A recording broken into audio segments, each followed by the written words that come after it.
اس خطے کی سب سے بڑی شخصیت کون ہے؟ حضور سیدنا داتا علی حجویری رضی اللہ تعالیٰ عنہ، اس خطے کے ولایت کے امام ہیں، سلطان ہیں۔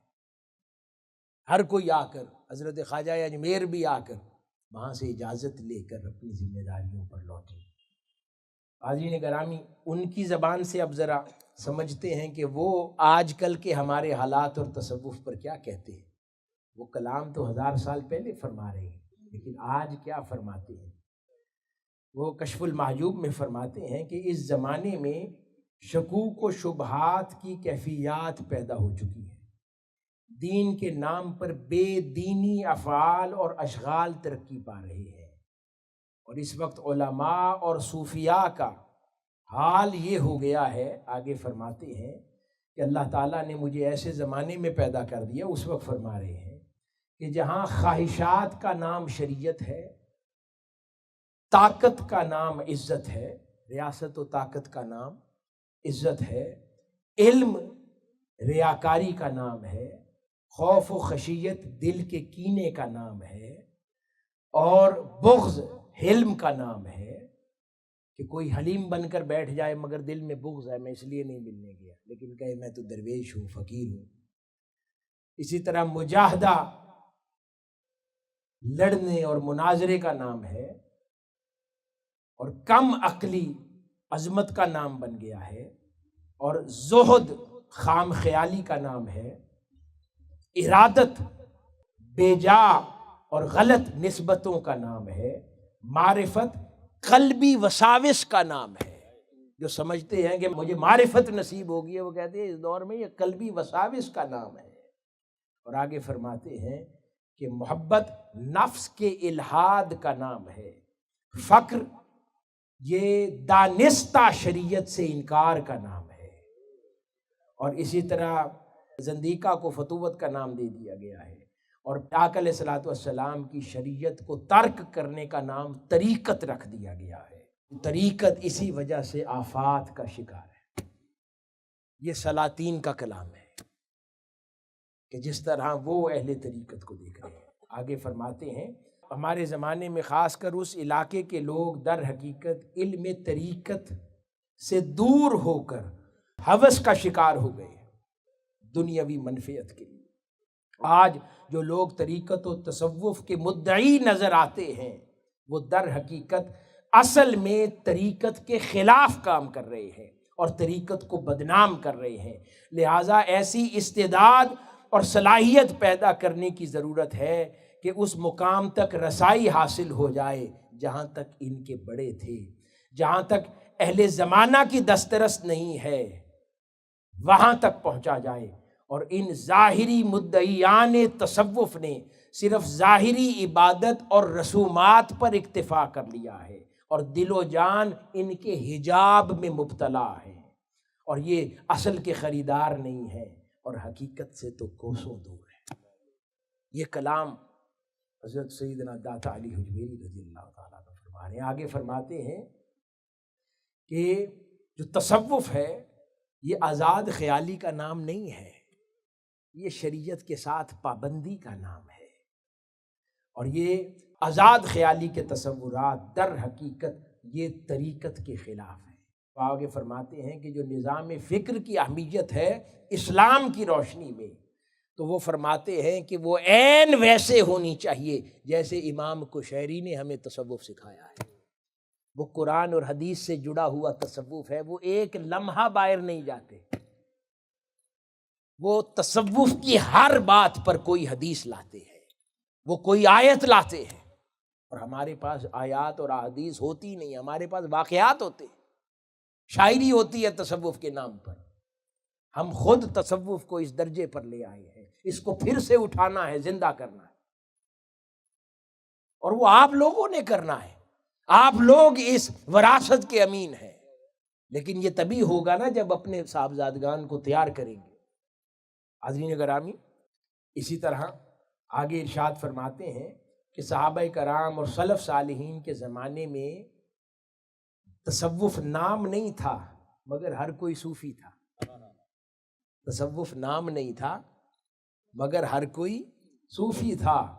آج تصوف کا دعویٰ ہر جگہ ہے مگر صوفی کہیں نہیں ہے. یہ تصوف ہے، یہ تعلیمات تصوف ہے. حاضرین گرامی، اسی طرح ایک جگہ فرمایا کہ ایک علماء ظاہر ہیں. کوئی اگر اس طرح کا کلام کرے کہ ایک علماء ظاہر ہوتے ہیں، ایک علماء باطن ہوتے ہیں، ان دونوں میں فرق ہے. ان کے پاس حقیقت ہے، ان کے پاس شریعت ہے. شریعت چھوٹا درجہ ہے، حقیقت فرمایا یہ سب تماشا ہے، اس سے بچ جاؤ. جو اس قسم کے جملے بولے وہ گمراہ کر رہا ہے تمہیں دین سے. یہ ایک ہی راستے کے مائل سٹونز ہے، پہلے شریعت ہے، پھر طریقت ہے، پھر حقیقت ہے. یہ ایک ہی موٹر وے پر منزلوں کے نام ہے. پہلے شریعت آئے گی، پھر طریقت آئے گی، پھر حقیقت آئے گی، پھر معرفت آئے گی. شریعت کے بغیر کوئی عارف نہیں ہو سکتا، شریعت کے بغیر کوئی حقیقت پر مطلع نہیں ہو سکتا، شریعت کے بغیر کوئی طریقت کی وادی کا مسافر نہیں ہو سکتا. تو دین سیکھو، دین سیکھ کر دین سکھاؤ. یہ ان بزرگان دین کا طریقہ تھا. حاضرین گرامی، اب شیخ الاسلام نے پروفیسر ڈاکٹر محمد طاہر القادری مقدس اللہ العالی نے اسی طریقت اور شریعت اور اسی تصوف اور خانقاہوں کے حوالے سے جو کلام کیا ہے، میں کچھ ان کی الفاظ بیان کر کے پھر آخری حصے پر چلا جاتا ہوں. آپ فرماتے ہیں کہ بہت سے لوگوں نے تصوف کو محض ایک رسم کی حد تک اپنا لیا ہے. سال میں ایک مرتبہ عرس کروایا، مختلف موضوعات پر علماء کو بلا کر تقریریں کروائی. خود کیوں نہیں کرتے؟ اپنے صاحبزادگان کو تیار کریں، کیونکہ بڑے جو مدفون ہیں وہ خود ان سے بڑا کوئی خطیب نہیں تھا، ان سے بڑا کوئی عالم نہیں تھا، ان سے زیادہ کوئی مسئلہ جانتا نہیں تھا، ان سے زیادہ کوئی شریعت پر کاربند نہیں تھا. تو خانقاہیں تو ایسے آباد ہوگی کہ آپ کے اپنے بیٹے وہاں پر خطاب کر رہے ہوں اور وہ رونق افروز ہوں، اور پھر سے وہ رنگ جمے ہوں خانقاہوں کے، اور قبروں میں آرام فرما وہ اہل اللہ، ان کی روحیں ٹھنڈی ہو رہی ہوں. دیکھو میرا پڑپوتا کیسا خطاب کر رہا ہے، کیسے دین کے معارف بیان کر رہا ہے، کیسے تاجدار کائنات صلی اللہ علیہ وآلہ وسلم کی محبت بیان کر رہا ہے. ان کی روح ٹھنڈی ہو رہی ہو کہ دیکھو کیسے میرا شکر پوتا تاجدار کائنات صلی اللہ علیہ وآلہ وسلم کی محبت کے قصیدے الاپ رہا ہے. یہ نہیں دل چاہتا کہ ایسے ہو، لیکن یہ تب ہوگا جب سکھائیں گے، اس طرف آمادہ کریں.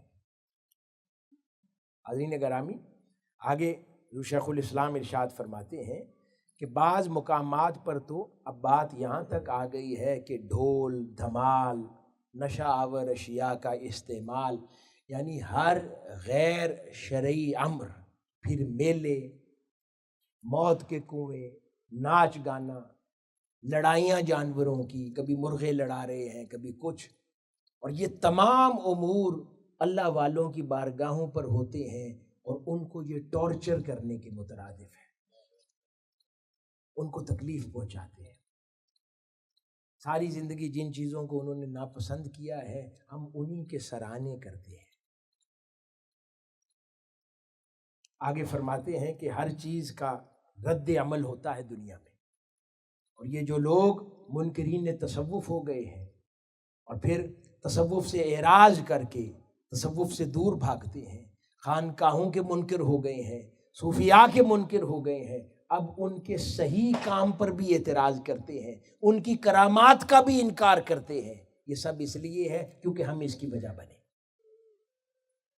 جب وہ ہمارے کردار دیکھتے ہیں، ہمارے حالات دیکھتے ہیں، ہمارے بڑوں پر شک کرتے ہیں، ہم اپنے بڑوں پر انگلیاں اٹھوانے کا سبب بن گئے. حاضرین گرامی، کئی ایسے اللہ والے درویش بھی ہوئے ہیں کہ جنہوں نے اپنے آپ کو اس قابل نہ سمجھا کہ ہم اپنے بڑوں کے مطابق ان کے نقش قدم پر تو نہیں ہیں، لیکن احساس ذمہ داری تھا، انہوں نے اپنے آپ کو درگاہوں سے الگ کر لیا کہ اگر اس قابل نہیں بنے تو کم از کم ان پر انگلی اٹھنے کی وجہ بھی نہ بن جائے. ہم اس قابل نہیں کہ مسند پر بیٹھے، ہم بیچیں گے نہیں اپنے بزرگوں کی تعلیمات کو. لیکن ان سے آگے بڑے درجے پر وہ لوگ ہو گئے کہ جنہوں نے مشقت کی، محنت کی اور آگے بڑھ کے اپنے بزرگوں کی راہوں کو اپنا لیا۔ آگے وہ فرماتے ہیں غیر عملی تصوف کا رواج معاشرے کے اندر یہ اسلام کے عین مخالف ہے، یعنی نماز کے بغیر والا تصوف، شریعت کے بغیر والا تصوف، حرام حلال کی تمیز کے بغیر والا تصوف۔ ہمارے ہاں ہر وہ چیز اللہ والوں نے بیان فرمائی ہے، حرام حلال کی تمیز ہے، سونا نہیں پہننا مردوں نے، ہمارے ہاں اس کے لیے بھی گنجائش نکل آتی ہے۔ کوئی سلک کا استعمال مرد نہیں کر سکتا، اللہ والوں نے نہیں کیا، ہم اس کے لیے بھی گنجائش نکالتے ہیں اور ان کی مسندوں پر بیٹھے ہوئے ہیں۔ دیگر چیزیں نہیں کرنی، لیکن ہم سپیس کریٹ کرتے چلے جاتے ہیں۔ حرام کو حرام نہیں سمجھا ہے کہ شاید ہم بزرگوں کی اولاد ہے، ہمارے لیے آخرت میں معافی کا پروانہ ہے۔ یہ کس نے لکھا ہے؟ اللہ رب العزت نے تو سیدنا نوح علیہ السلام کا بیٹا جو ان کے نقش قدم پر نہیں تھا، نبی کا بیٹا، اس کو سیدنا نوح علیہ السلام کو فرما دیا کہ پیچھے مڑ کے نہ دیکھے نوح، وہ آپ کے نقش قدم پر نہیں ہے، وہ آپ کی اولاد نہیں ہے۔ تو نبی ہو کر جو بیٹا راہ پر نہیں تھا اس کی سفارش نہیں کر سکے تو ولی کہاں سے کریں گے؟ آقا علیہ الصلوۃ والسلام کی بارگاہ میں ایک صحابی نے عرض کیا یا رسول اللہ مجھے خدمت دیں، جو نوکری وضو کروانے کی اس دنیا میں دے رکھی ہے آخرت میں بھی دیں۔ فرمایا اچھا میں تم سے یہ وعدہ پھر کرتا ہوں، پھر میری مدد کرو سجدوں کے ساتھ۔ وعدہ پورا کروں گا مگر پھر اس قابل بھی بنو، سجدوں کے ساتھ میری مدد کرو۔ یہ بزرگ وعدہ پورا کریں گے شفاعتوں کا، لیکن ان کی مدد کریں محنتوں کے ساتھ، مجاہدوں کے ساتھ، اس قابل بن کر کہ وہ چہرے نہ موڑیں کہ یہ میرا بیٹا ہے محشر میں آیا، میری اولاد ہے ایسی، نہیں، فخر کریں یہ میرا بیٹا آیا ہے، میرے پیچھے یہ کارنامے اس نے کیے، ان کے لیے بھی فخر کا باعث بن جائیں۔ تو حاضرین گرامی، عملی تصوف یہ ہے کہ شریعت سیکھیں اور شریعت کی عملداری ہو جائے، یہ عملی تصوف ہے۔